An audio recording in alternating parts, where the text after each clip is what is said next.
Hey everybody, I'm back with the next part of the series where I'm going to actually find the connectors for the power door locks.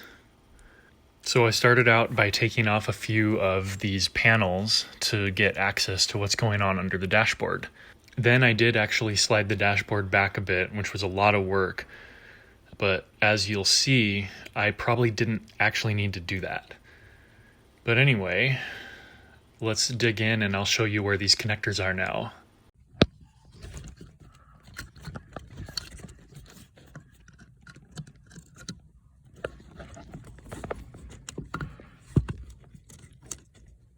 This end right here goes to the door, and this end right here goes to the rest of the wiring harness. And this is C293.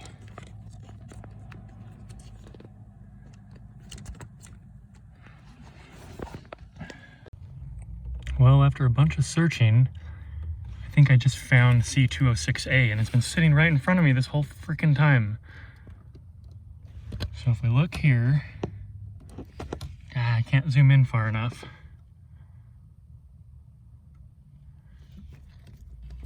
Pin A is purple, which is the programming connector. Pin B is brown, which is the rear liftgate release. Pin C is orange with black, which is my power. Pin D is orange, which is for power rear view mirrors if I had them. Pin E is empty, and pin F is pink, which I saw notices in the schematic about one of the pins being pink, but it didn't identify which pin it was. But this has to be it. And if you look at the other end, the only pins that are actually going through are the 12 volt hot at all times and the pink for the power window 12 volts. That's really the only crappy part. It's stupid. This connector was right in front of me the entire time, and I guess because of what color it was, I was totally ignoring it. So C206A is actually super easy to find. It said that it was going to be above the brake support bracket, but it's not. So C206A was easy to find. C293 is up here as well, a little bit harder to get to. So now I just need to make my cable.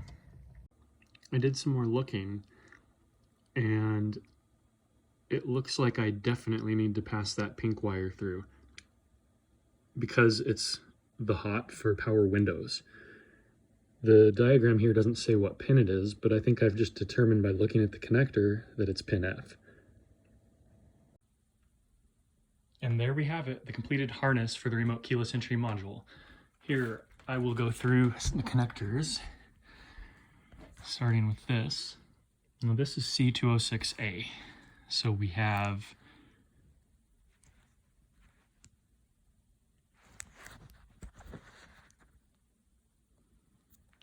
pin A is purple, pin B is brown, and pin C is orange with the black stripe. Pins D and E are not populated. And pin F, it's actually supposed to be pink, but I didn't have any pink wires, so I went with gray. So this is the end where all the wires are supplied, and then over here is the end that passes through to what I had before. So we only pass through the orange with the stripe and the gray that's really pink, just like it was doing before. Next up, here is C293. And this one's pretty tricky.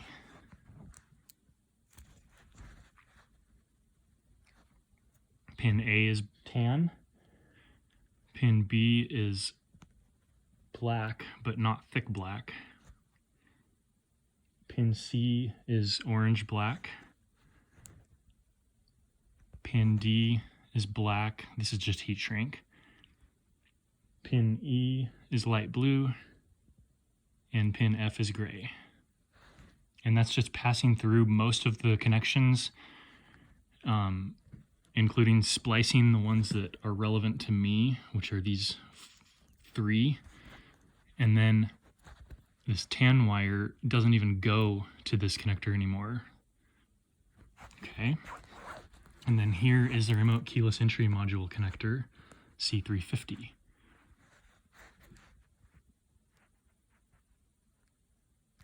It's really hard to read this, but you can see that pins A and D are both orange with a black stripe. Pin B is tan. Pin C is purple.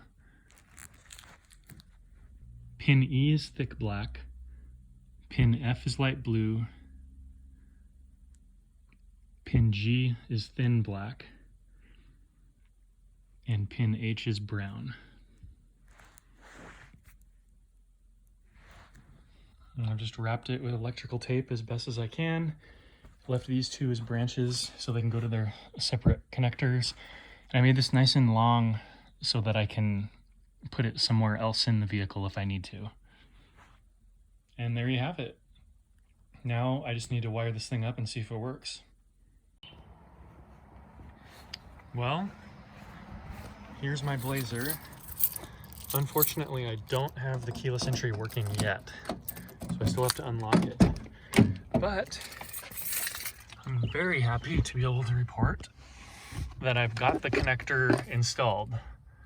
So it's going up here. I haven't put these last 2 panels in yet because I'm still deciding where I want to put this module.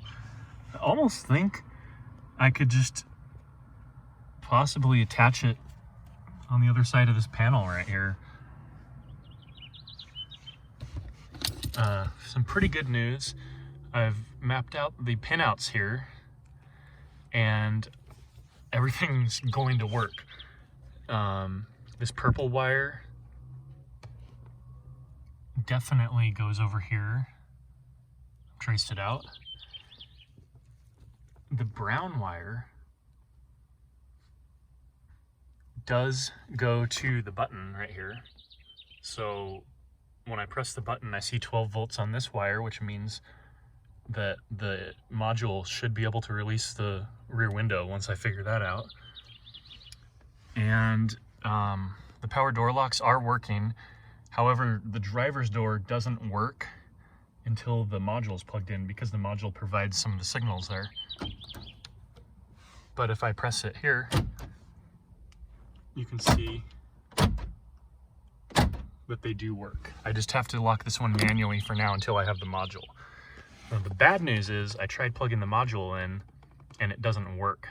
So, well, it sort of works. When I try to put it into programming mode, it does cycle the door locks like it should. But when I press a button on the remote, it doesn't actually do anything. And in fact, sometimes it randomly cycles the door locks while it's still in programming mode. So I think there's a problem with the module. I'll probably try to redo some of the solder joints, maybe replace the electrolytic caps in it and see if I can make it work. But other than that, I guess I just need to find a different module to use. But yeah, so I've got this cable in here. Everything still works just fine. I'm kind of disappointed in myself for pulling the dash out because I really didn't need to. If you actually look in here, everything was right there where I needed it. You can't see very well, but one of my connectors is right here, and the other one just kind of fishes up there a little bit. So I really did not need to pull the dashboard out, and now I have that experience under my belt, and I would never want to pull that dashboard out again. What a mess. But I think that I've ended up with more cracks in my dashboard since I did that, unfortunately. But I guess that's just something I'll have to live with. Yeah, I'm pretty happy. It's definitely gonna work. So I think I've got this figured out.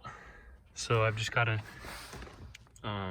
get that module and plug it, get it fixed, or find a new one and plug it in, and it should theoretically work. Kind of wish I'd made this cable a little bit shorter. I really don't need all that length if I'm just going to be putting it under here, but I'll figure out a way to make it fit. All right. So I realized I didn't do that great of a job of showing how I actually made the cable, so I wanted to go through that real fast. So to start out, I used these wire strippers to strip off some of the cable, which is kind of hard to do with only one hand, but you just put it in there and squeeze.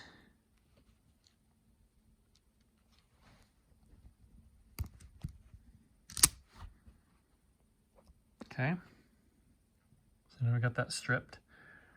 And then here is a male connector. And what you should do is stick that in there. I actually probably stripped more than I needed to, but it won't hurt. But before I do that, it doesn't fit into the crimper that I have very well. If you notice, these kind of bend out too far for the size that I need. So what I was actually doing was using my pliers to kind of bend these inward a little bit. This is really hard to do with one hand. And when they're bent inward, they just catch into that a little bit better. So the idea is that you put this connector into the crimper. Okay, so back to this. I have this connector in the crimper now. So you just shove this wire in there.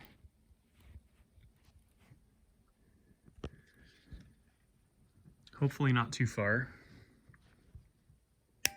And then just squeeze the crimper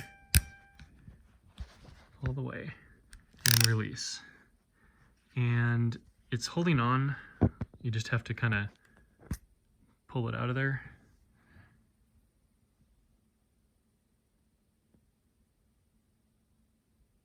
And there's the resulting crimp. Probably could have shoved that in a little bit farther, but it's pretty tight. It's not gonna just yank off.